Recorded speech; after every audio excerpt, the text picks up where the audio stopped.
Today, Elaine May, who is with the Women's Leadership of the CRC, is leading our conversation. And so, Elaine, I'm going to pass it off to you. Thanks, Larry. Hey, everyone. I'm really honored to be with you today and to introduce you to Rob Dixon. Just a little bit about him before we get started. Rob's got his doctorate in intercultural studies from Fuller Theological Seminary. And he's an associate regional ministry director with InterVarsity Christian Fellowship. He serves as a senior fellow for gender partnership within the InterVarsity Institute. And in addition to that, he's an adjunct professor at both Fresno Pacific University and Fuller Theological Seminary. He also provides training and consultation on flourishing mixed gender partnerships for numerous organizations around the country. So in addition to authoring his recently published book, Together in Ministry, Rob partnered with the RCA in developing a Bible study entitled Building God's Church Together. Liz Testa from Women's Transformation and Leadership in the RCA is with us today.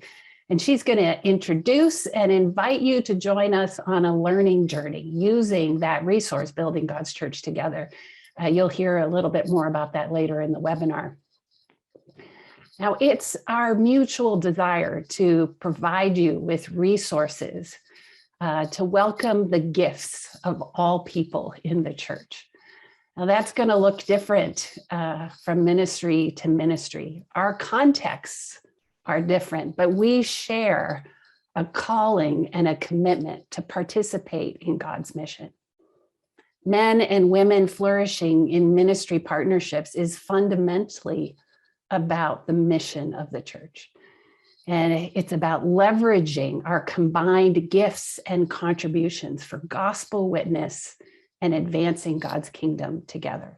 So wherever you are on the journey, and hey, we are just thrilled you're here. We trust that you're going to contextualize what you're going to hear today so that brothers and sisters in Christ can serve together in healthy and meaningful ways.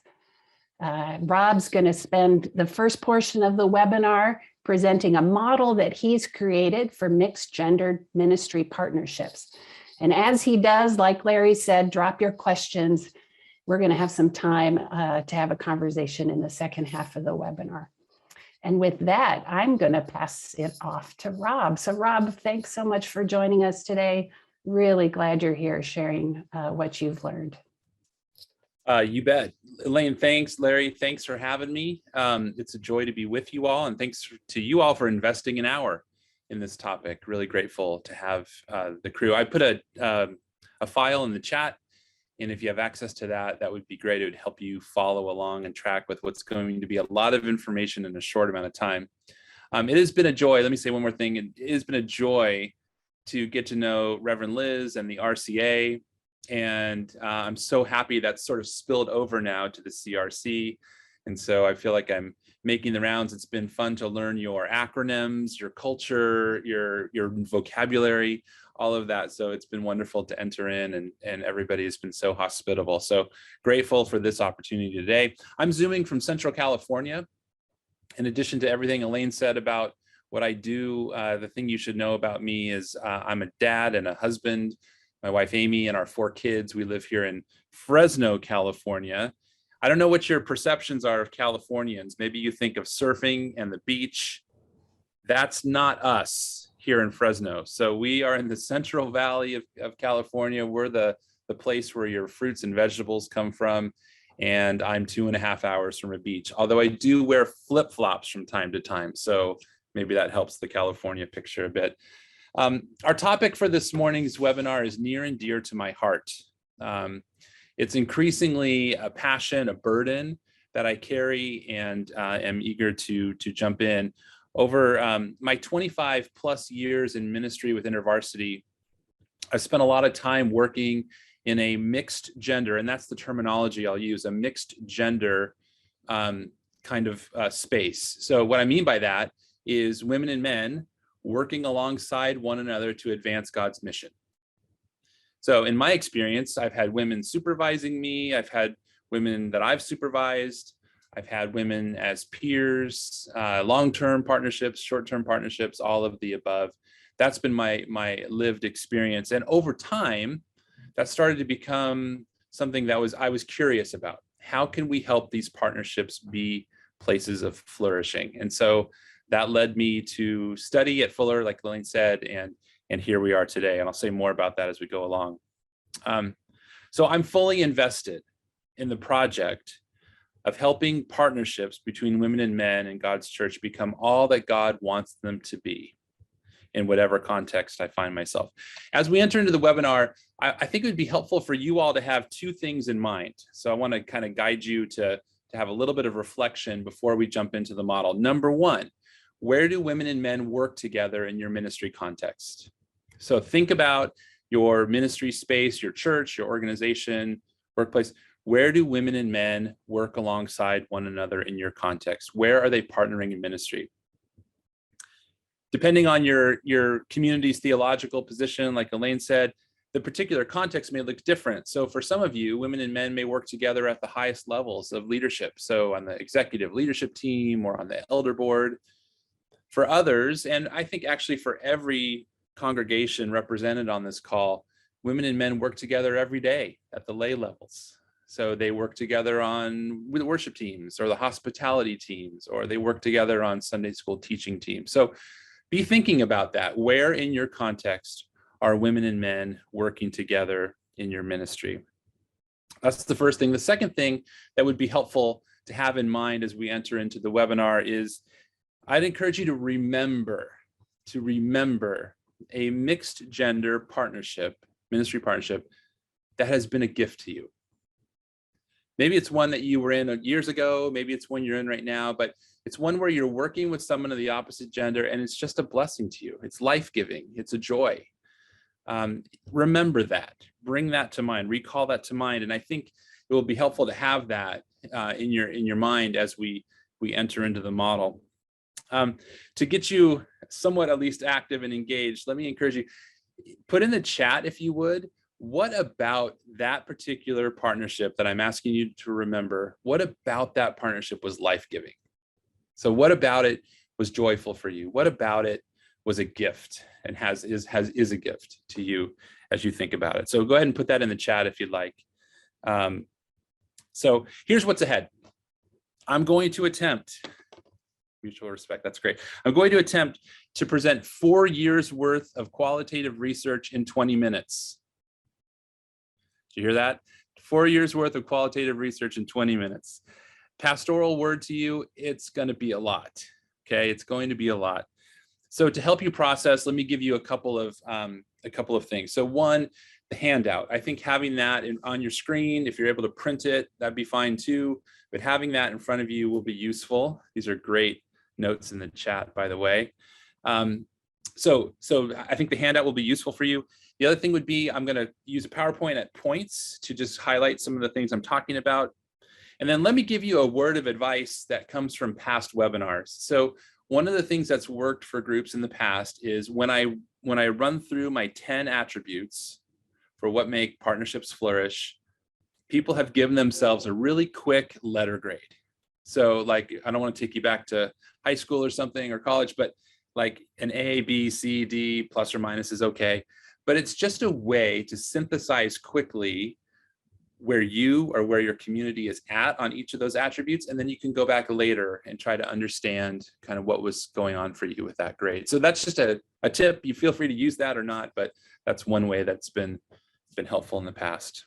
Okay, that's my preamble, a little bit of backdrop, and now we'll jump in. So as it says on the handout, there's a question at the very top on the top left.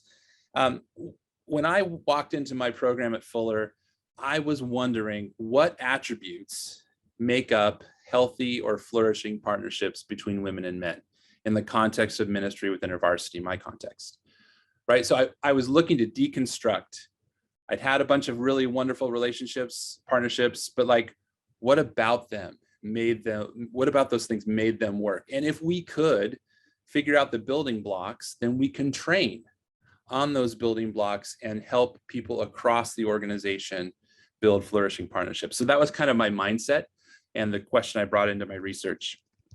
Ultimately, I sat down with more than 60 different InterVarsity staff and asked them a litany of questions. I also did, I don't know if anyone on this call is a qualitative research person, but I did 3 methodologies. One would be semi-structured interviews, another one would be focus groups, and then the third one, which maybe was the funnest, was participant observation, where you sit in a room and you observe what's happening.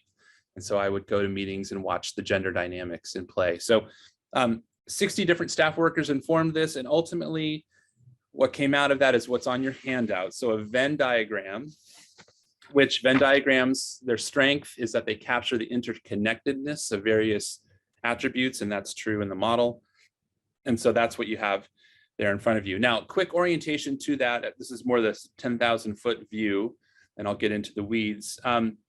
In the model, there's 3 domains with attributes included within those domains. And the target, the sweet spot, is right in the middle. With all Venn diagrams, you're looking for the overlap, right? And that sweet spot in the middle is the place where women and men are flourishing in ministry partnership. That word flourishing is a bit of a buzzword in a lot of circles. And so let me kind of describe what I mean when I say flourishing. For me, there are 2 axes of flourishing. And actually, I'm going to screen share so you can see what I mean when I say that. Okay, can you see that? Someone give me a thumbs up. Okay, great. So this is what I mean when I say flourishing.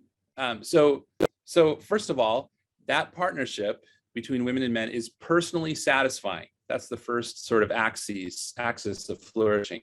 In other words, more often than not, people go home at the end of a workday happy to have worked together, right? It's a joyful experience. It's life-giving.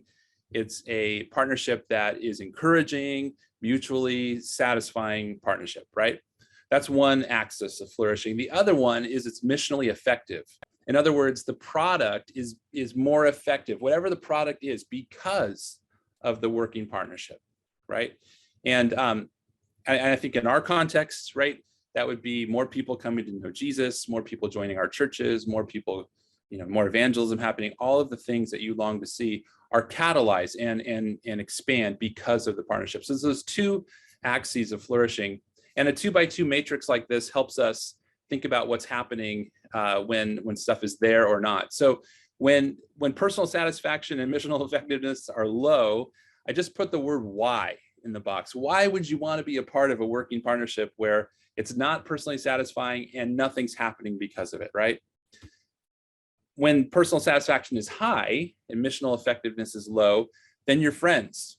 Not a bad thing. In fact, I would argue that we need more friendships between women and men in our ministry workplaces, but it's also not all it could be because the missional effectiveness is low.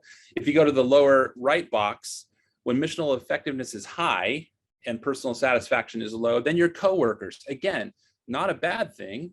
We would argue that women and men need to become better coworkers across the board, right? But it's not all it could be because there's not the high personal satisfaction. And so the place of flourishing is that upper right quadrant, right? Where there's high personal satisfaction. I'm glad we work together.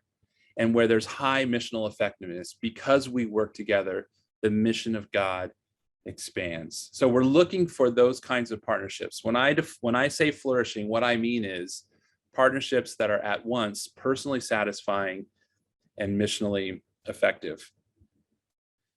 So having sort of articulated the research question and jumped in on my research, I generated 10 different attributes. There was a lot of sifting involved. I mean, a stack of interview transcripts, all of that. And at the end of the process, I emerged with 10 attributes of flourishing partnerships. And they found their way ultimately into this Venn diagram.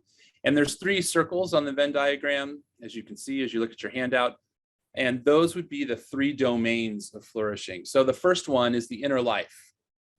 The inner life domain represents who someone is or is becoming.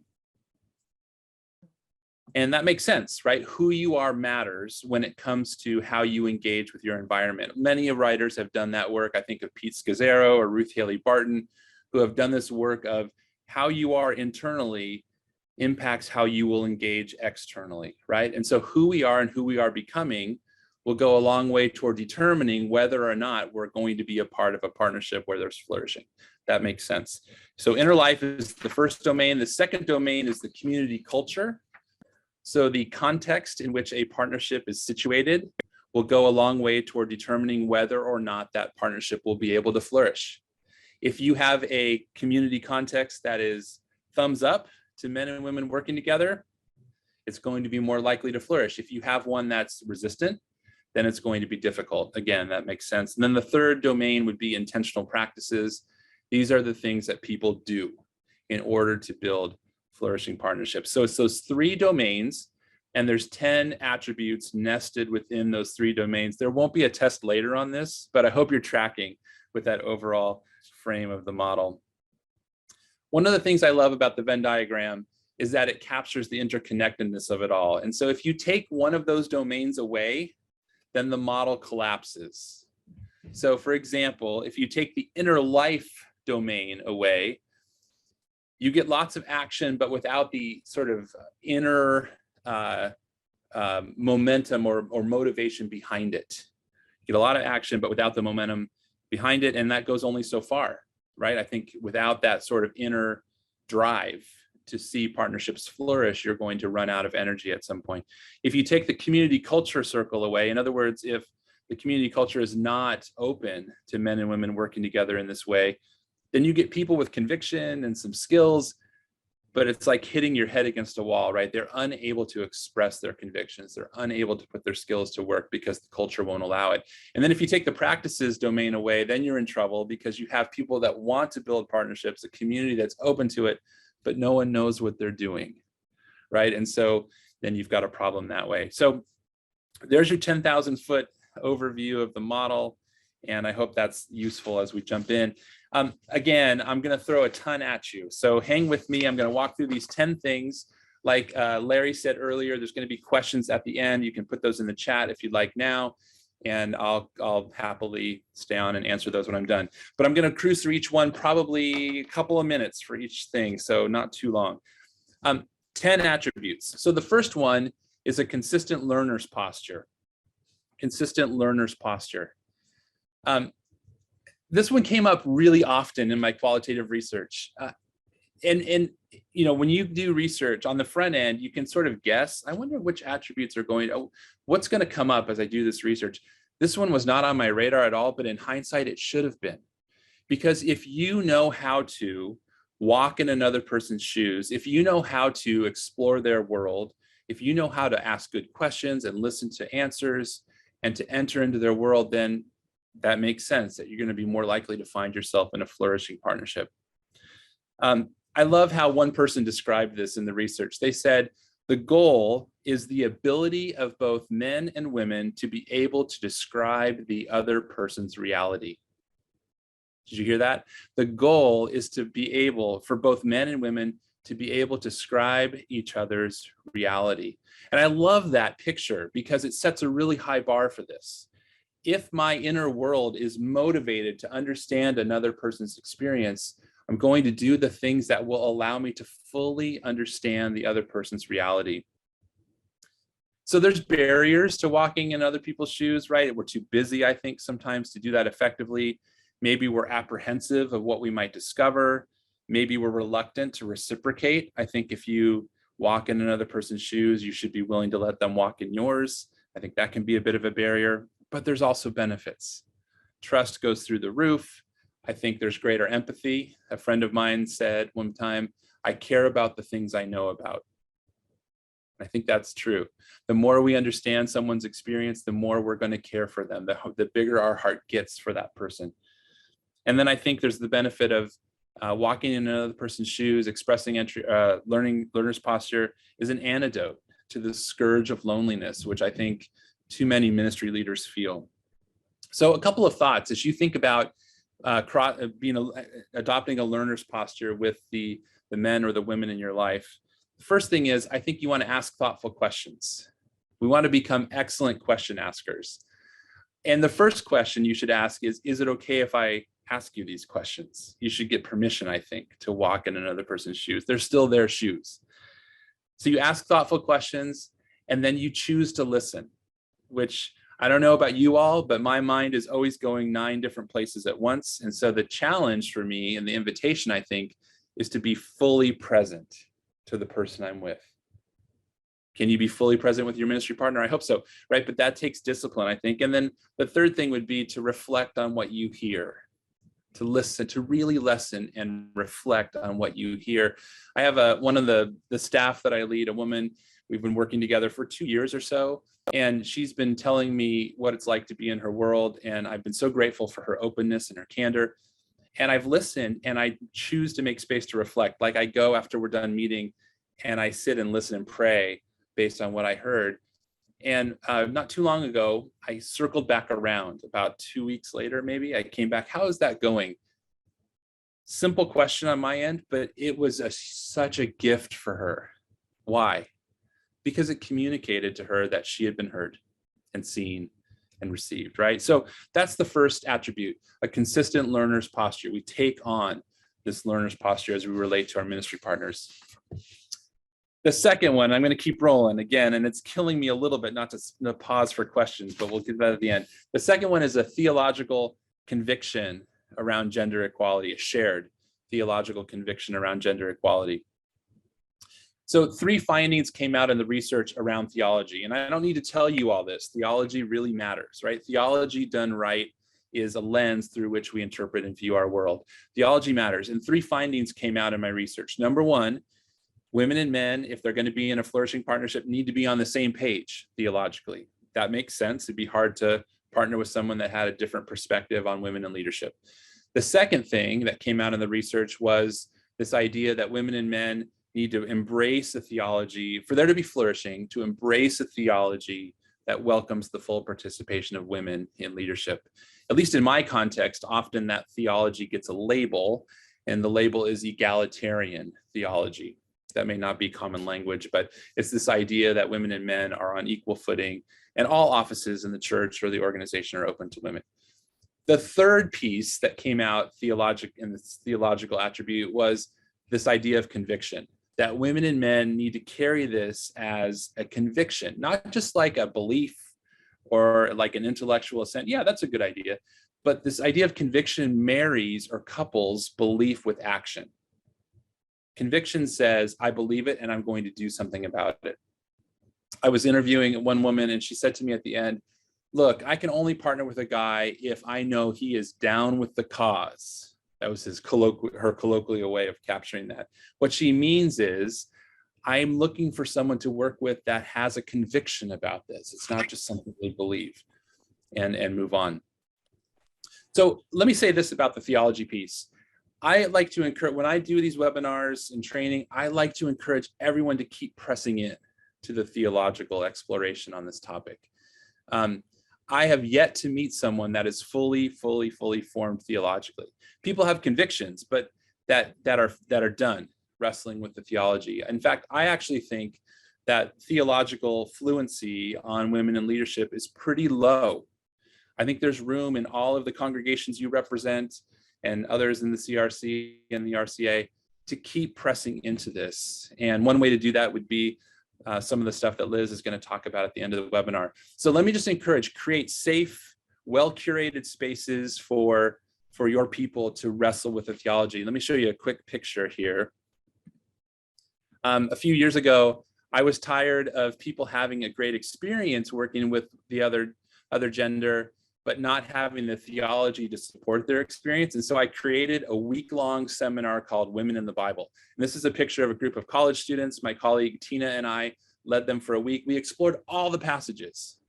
Was it easy? Nope, not every day. But it was a joy for them to really dig into the text. What did Paul mean in 1 Timothy 2? How does Galatians 3 fit with everything? I mean, we explored all of that and we talked about implications.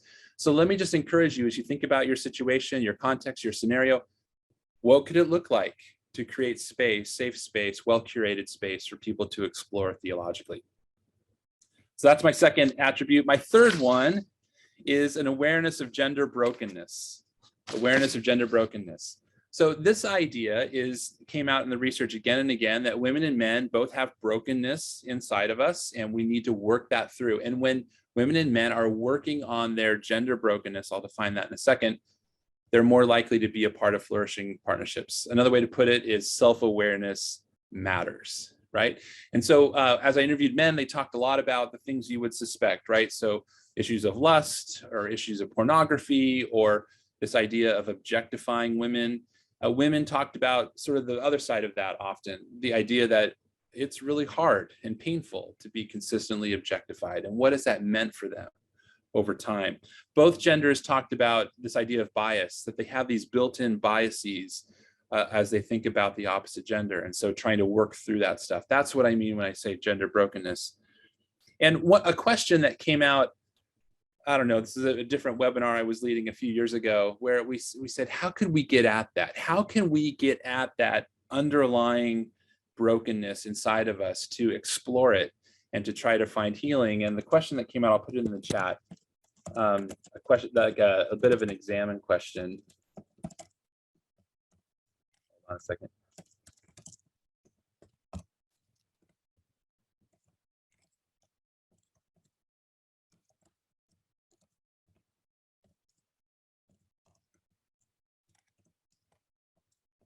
Bad typing. So glad you can't see this. Here's the question that came out. How is my gendered identity flawed and in need of redemption? And how is my view of the other gender flawed and in need of redemption? And when people can reflect on that question and answer it with honesty, and then bring perhaps their answers to people in their networks that trust them and that they trust and can walk alongside them, they're on the way toward wholeness and healing, and therefore they're on their way towards a greater partnership with someone of the opposite gender. So that's become a little bit of an examine question, if you're familiar with that concept, this idea of like reflection. And if I can answer that question with honesty and integrity, I think I'm on my way to understanding the areas of brokenness in my life around this. So those are the three attributes that live within the inner life domain, right? A consistent authentic learner's posture, a shared theological conviction around gender equality, and then this last one, this awareness of gender brokenness. Let me move to the second domain. So this is the idea of the community culture. So how is the community configured? And there's 4 attributes within the community culture domain that I want to talk about. The first one is a vision for freely shared power. What's your community's theology of power? Do you think about power? Do you talk about power? I think as I make the rounds, more often than not, and this may not be true of your organization, I hope it's not, our Christian churches and organizations have just sort of received the view of power that's on offer in the world, how the secular world thinks about power, and haven't examined what's happening with regard to power in their own context and within the scriptures. And so I'll encourage you to think about exploring power through the lens of scriptures. One of the things that came out again and again in my study was this idea that men and women freely share power, that power is something to be shared, to be entrusted to others, things like mutual empowerment, mutual advocacy. I think some of the things that mutual encouragement, things that came up in the chat above, all of that fits in here. Very memorably, I was interviewing a woman at one point and she said to me, it's like this. And she held her hands out. She said, this is how I think about power, open-handed, as opposed to how the world tends to think about power, which is more like this, a closed fist, this idea that when you have power, you keep it. And if you get more, you add it to your pile, right? One of the quotes that resonates for me in the research was a person was telling me a story and he said, the spirit of this idea is that I am in for you succeeding. I am in for you succeeding. And if you have that posture towards your ministry partner, that's going to go a long way. I am more interested in your success than I am even in my own. Let me tell you a quick story. So a friend of mine, we invited her to be on our leadership team. I invited her to be on my leadership team, to be more specific. And she was a great fit on paper. Like, it looked great. The job was perfect for her. Like, we had a lot of trust and friendship, a lot of history together. It was going to be a great fit, but she had this internal reluctance. And we explored that. I said, why? It feels right. Why would you be so reluctant to join this team? And she answered, it's because of power. She had lived her whole life as a Latina woman on the margins, outside of power, and she'd experienced what it's like to be powerless. And so the idea of joining a team that held the majority of power in our context was really hard for her. So here's what she did. She spent, I think, 6 months or so reading the Gospels, looking only at how Jesus handles power. And it turned the whole thing around for her. It revolutionized her view of power. It allowed her to say, okay, I still have questions, I still have some fears, but I'm in to be a part of this team. And she went on to have a wonderful experience with us, and then has gone on to blossom in her career within her varsity. So again, I'll come back to where I started. What's your theology of power? I think we need to be talking more about power and not less about power. Let me give you a couple of quick resources to help with that. The first one, I think my favorite book, at least, my favorite book on this one is Andy Crouch, called Playing God, Redeeming the Gift of Power. I love that. The second one is this one. It's brand new last year. Subversive Witness by Dominique Gilliard. This one will rattle your cage in a good way, I think, about power. So I recommend that. Vision for Freely Shared Power. The next attribute within the community culture domain is a difference. That difference is valued for the sake of mission. Differences are valued for the sake of mission. I won't go too deep into this one, but I think this one raises the question, how are people wired in our context? I think often we look at men as being this and women as being this, but it's never quite that clean, right? And you know that from your experience. Not all men are like X and not all women are like Y. And so the question I think this attribute raises is, do we have a grid to understand how someone is uniquely wired, how God has uniquely wired each person?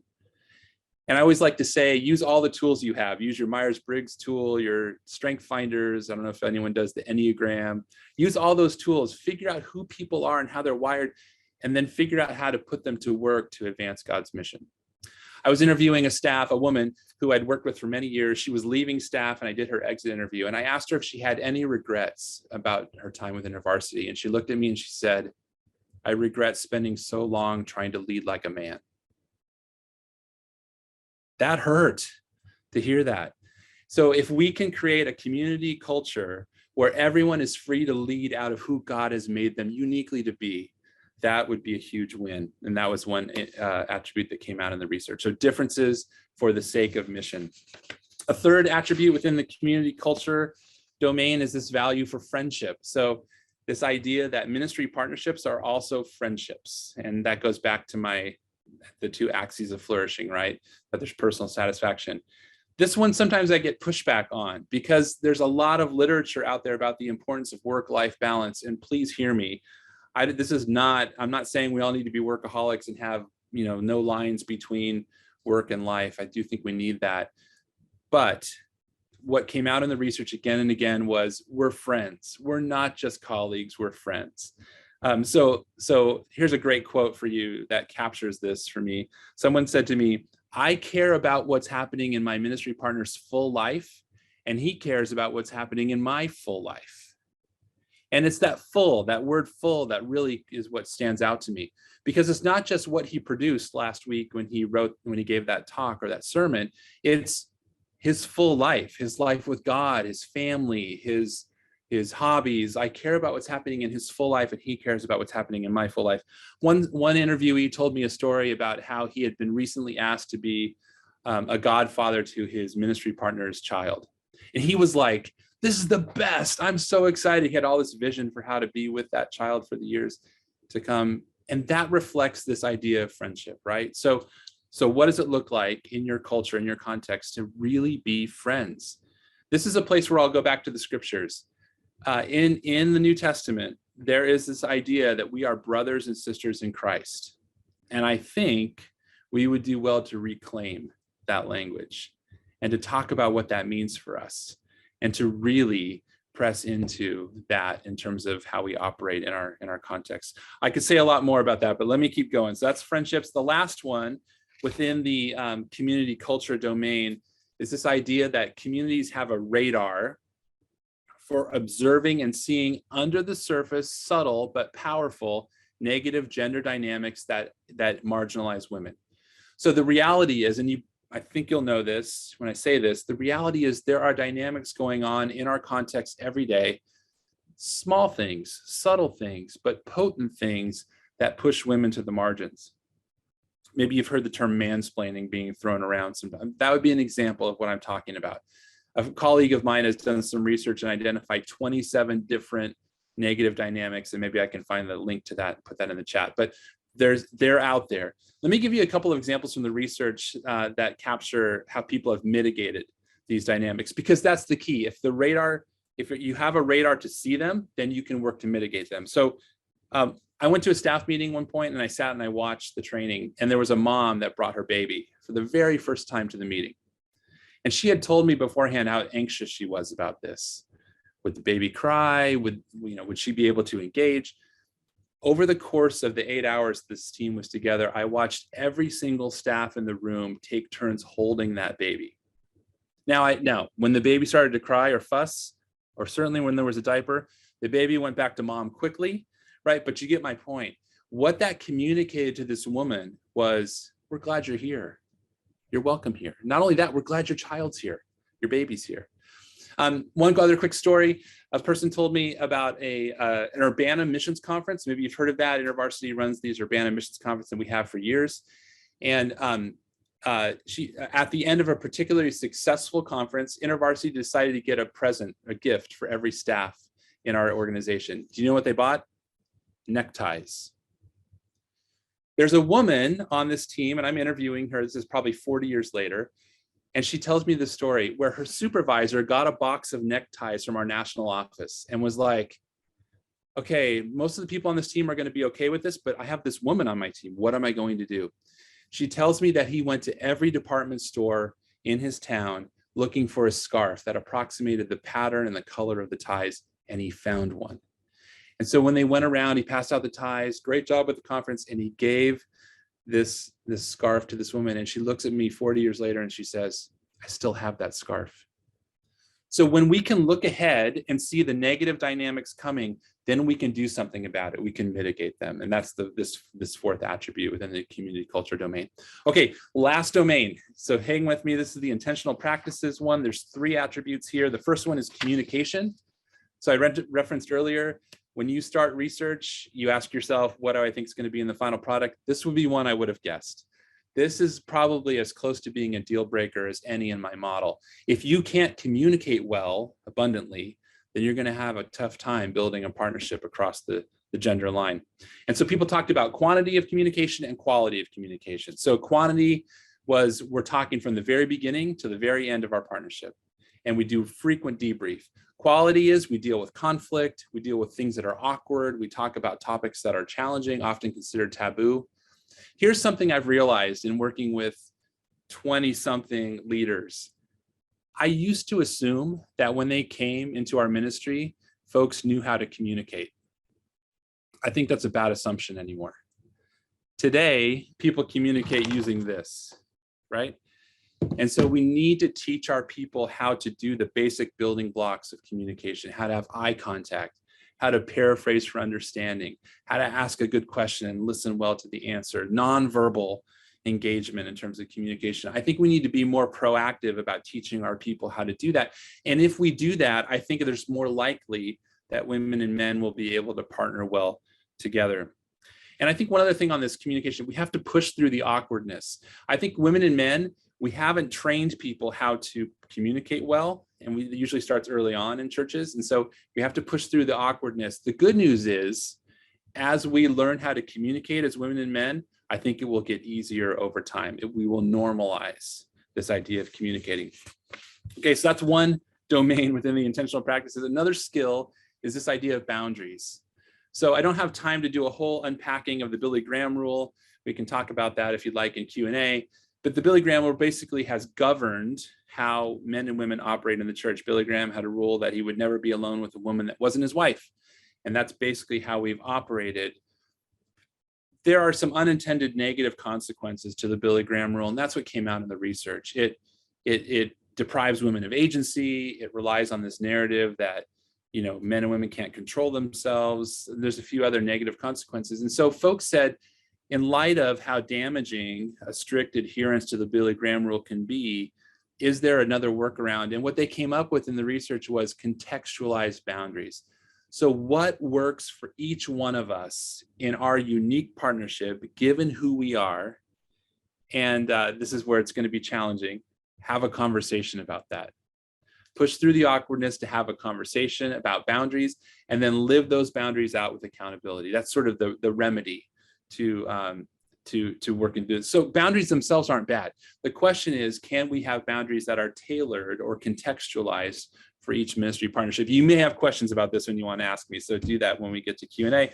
The last one within intentional practices is public affirmation and modeling. Time and again in the research, people said to me, when there's a public dimension to this, it's more likely to happen, which I think makes sense. If you've been in ministry, you know that when things are public, it gives permission for people.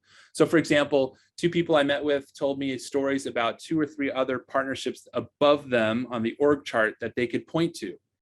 People are doing this partnership work, and I can see that, and I can learn from that, and it gives me permission to try it out at my level. Or people talked about the importance of this sort of public declaration. This is how we operate. Men and women work together in our context. People talk about sermon series or other venues where pastors were talking about this value. I'll close with a quick story on this one. One interviewee told me a story about how he was co-preaching with a woman. And when he was done with his, they went back and forth. When he was done with his section, he told me he stood to the side, turned, and faced the woman. And I found that intriguing because when I've co-taught with women, I find, or with anyone actually, when it's not my turn to speak, I'm going through my notes. I'm trying to remember what I want to say next, right? Do you feel me on that? So his choice to sit and listen was intriguing to me. And what he told me was that choice reflects my commitment to sit under the leadership authority of a woman. I want to model for the community what that looks like to listen and to listen well. And I thought that was just a beautiful picture of the power of public affirmation and modeling.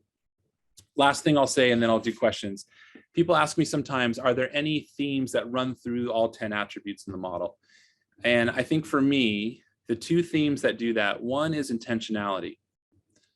None of this stuff will happen by accident. If it was going to happen, it would have already happened by accident. None of it does. But intentionality is one. It takes intentionality to do all of the above. And then courage is the second one. The reality is we're going to need courage to communicate across lines. We're going to need courage to step into another person's world, things like that. So intentional courage. Okay, Elaine, I know I went over. My apologies. Yeah, you're good. Go ahead with questions, folks. So good. Thank you, Rob. You know, I want to press into the fear factor. And I love what you said about creating safe space and the intentionality. But how do you respond to a male colleague who says, it just isn't worth putting myself at risk for being falsely accused of sexual misconduct? Yeah. Or like, this isn't just men, right? So women who are also afraid of mixed gender ministry partnerships because they've experienced harm in the past. Yeah. Great questions. I'd say both fears are legitimate. So I'll start there. I think I've heard those stories from both men and women as I've made the rounds. I also will say, the other thing I'll say in common is, Jesus has something to say about fear, right? And he contrasts fear with faith. So I don't say this lightly, but I think I would encourage people to push through those fears and to step into hopefully a new reality. So for men in particular, Elaine, I think the good news is false accusations are rare, statistically rare. And so part of the thinking on that then is when we get an accusation, we should treat it seriously. But the reality is false accusations are rare. My encouragement to men is to all this public affirmation and modeling piece at the end, do it visibly. So I'm working with women in my context. Here's why. Here's how you all can participate in that. Let's create a culture that affirms this model and talk about it a lot. I mean, one of the things that I say often in my book is, I think silence hasn't served us around this. We have an inclination, I think, towards silence around some of these topics, but that hasn't served us. I mean, I think our perception is if we talk about it, it's going to make things worse. Yeah. In most cases, I think it's actually made it it's the sorry, yeah, it's gone the other way. So not talking about it has made it worse, right? And the reality is, and I work with college students, and I know this, if churches are not talking about these things, people will go somewhere that is talking about these things. And so one encouragement I'll have for everybody, especially the guys, create space to talk about this stuff. I think you'll see benefits there. So I think that's one thing for men is to, for women, Elaine, my word would be, I'm so sorry for whatever experiences cause you to be slow to enter into this. And my pastoral word would be, take your time. There's no, like, I'm not presenting this thinking everybody needs to jump into a full partnership tomorrow. Like if there's a healing and recovery journey that people need to take, then do that, right? And find help along that. Yeah. I appreciate your, how you talked about the difference between conviction and belief. Mm-hmm. What's one thing that participants on the webinar can do to move closer to action in this area? So be intentional talking about it. Where do I start? Yeah, sure. Well, one thing in their own lives people can do, Elaine, is do something about it. So if you're working with a woman, if you're a man working with a woman in your context or vice versa, ask a question to get into their world, right? Just try it, just a little step into the water, right? And I think as you do that, you'll find this isn't so bad, right? So for example, I have a colleague who wanted to walk in and shoot, and he was like, I don't know how to do that. And so we brainstormed questions, and he was like, okay, I've got 5 questions I can take into my next appointment. That felt really kind of like, well, this feels odd to like script questions ahead of time, but it was a gift to him. Mm-hmm. And he walked into that, and it's started a ball rolling, and their partnership is so much more healthy and flourishing now because he took a baby step. So on any of these 10 things, I think there's a baby step you can take. And that'd be my encouragement to folks. Try it out. Okay. So when I got your book and read it, and we have IVP is going to offer 40% off if you order the book. And Daniel's going to put into the chat the link that you can go to order the book and the coupon code you need. And guess what? Anything you put in your cart is 40% off if you use the coupon code. All the books. So, yep, all the books. So, but when I read your book, I was like looking for that chapter on boundaries. Like, what's he going to say about the Billy Graham rule? Yeah. What's he going to say about Harry met Sally and men and women can't just be friends? You know, that whole belief. But you don't talk about it until chapter 9. And I found that very interesting. And I'm curious, why did it end up there in the flow of the book? Yeah, there's no, I see the attributes as largely interconnected and versatile. So it could have been chapter 1, Elaine. But it ended where it did. And I think that it's good that it's there, because oftentimes this conversation starts and ends with the Billy Graham rule conversation or with the topic of boundaries. Boundaries are important, but so is self-awareness.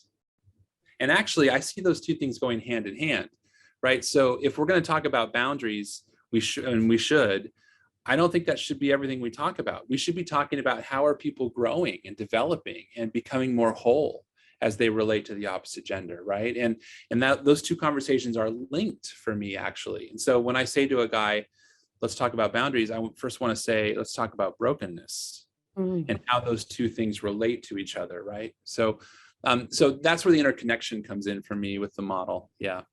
Yeah. So good. I really appreciate you also talking about power. We have a mental model that power is limited to position, right? And when we have that mental model, then it's something that we have to hold, or it's not shareable because there are limited positions of authority in the church. So can you say a little bit more about your belief on how each individual has power and agency? Yeah, well, certainly that's true. That everybody's got power and agency. That's part of what it means to be created in the image of God, right? Yeah. And I think again, this is where discipleship comes in for me. As you think about your churches, are you discipling people to understand that and to know how to express that? So So power is, I think, an untalked about resource in our community. So doing more of that would be great.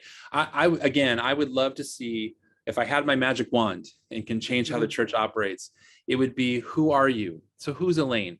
How has God designed Elaine? How has God wired Elaine? What's her Myers-Briggs? What's her Enneagram? What's her spiritual gifts? And then asking and discerning the question in community with the guidance of the Holy Spirit, how can we put Elaine to work to best maximize her kingdom impact, right? That's sort of the vision I would have, and it's less tied to position, and it's more tied to who you are and how you're wired and how you're gifted and how you're called. And so I think that, again, magic wand, that's my dream. No one's given me a magic wand yet. That's I appreciate that too, because, then that's where you see the direct effect on mission. Yeah. And missional impact through the church. Yeah. Like, let's just release the gifts that God has given and mobilize the army that's sitting in the pews. So, that seems like a really good place to kind of bring this conversation to a temporary close anyway. Yeah. I want to just share with you a couple things that we've got going on. So IVP, 40% off anything you order. But particularly get that Working Together in Ministry book in the cart. In the book, Rob details, there's a whole chapter on each of the 10 components. So highly recommended. Also, Women's Leadership is hosting the 25th anniversary of women using their gifts in the church without barrier.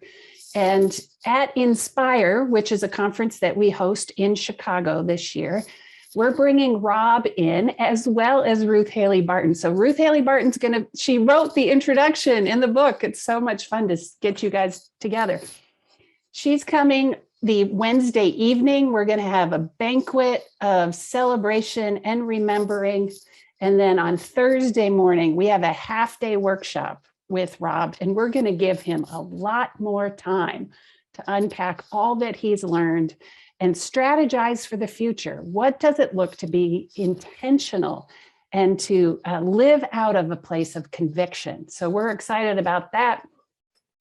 And then I'm going to throw it over to Liz Testa, my counterpart, and just say, hey, Liz, tell us about and invite folks to join us on this Lenten journey that we've got planned. Yes, thank you so much, Elaine and Rob, my dear brother friend.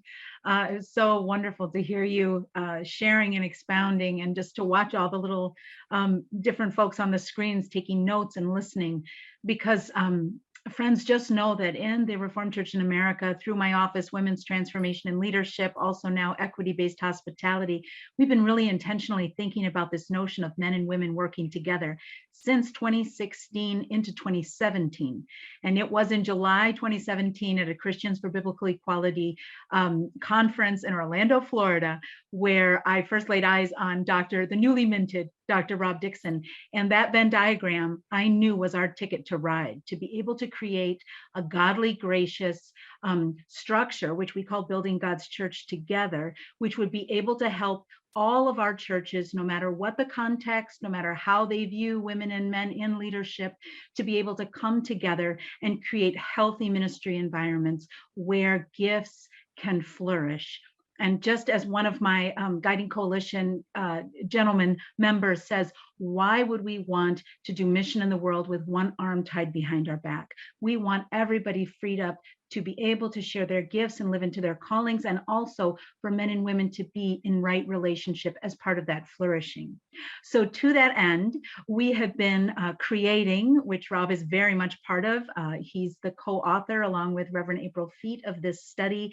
And we've had many voices feeding into this online course that we've created called Building God's Church Together. And then we now are adding in, that's asynchronous. So it's a self-guided course in 7 sessions. And then we have this wonderful opportunity now as a next step from this webinar today. And for those who feel so called from other areas of our churches, of our denominations and beyond, to come together in Lent and do this 6-session synchronous, which means it's live together, interactive, virtual study together. It's a Lenten journey. So we warmly invite you to participate. I know we've got the link for you to go ahead and check it out. It's the opportunity to just enrich your learning of the self-guided course, and know that what Rob has talked about today is embedded into that learning.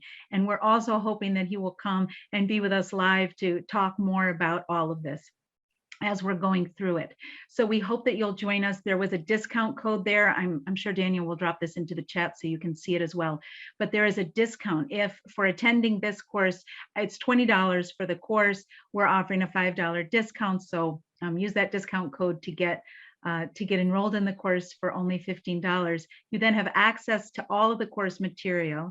And as a free component, we are offering this 6 weeks for this virtual Lenten study group that we'll be doing together. Elaine and I will be leading that together, and we'll have guest practitioners come, and lots of opportunity for you to just dive deep into this content and really grapple with what does it mean for yourselves as leaders, and also how to create ripple effects to bring it back to your context. We know this is not easy. We've done lots of workshops and retreats already with different congregations and regions. So we hope to bring those practices to you to help you as you're figuring out how to bring this back to your local context. So we look forward to hopefully seeing you in Lent. And thanks so much, Elaine, for the invitation to be here today. And of course to Larry and Vibrant Congregations. So excited to partner together. And Rob, we'll see you soon. God bless you, brother. Yeah, Liz and I are really excited about taking this journey together.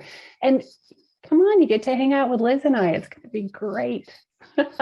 Hey, we're going to wrap it up today for our Church Now conversation. Want to make you aware, next month, Todd Billings is coming. He's written a new book called The End of the Christian Life: How Embracing Our Mortality Sets Us Free to Truly Live.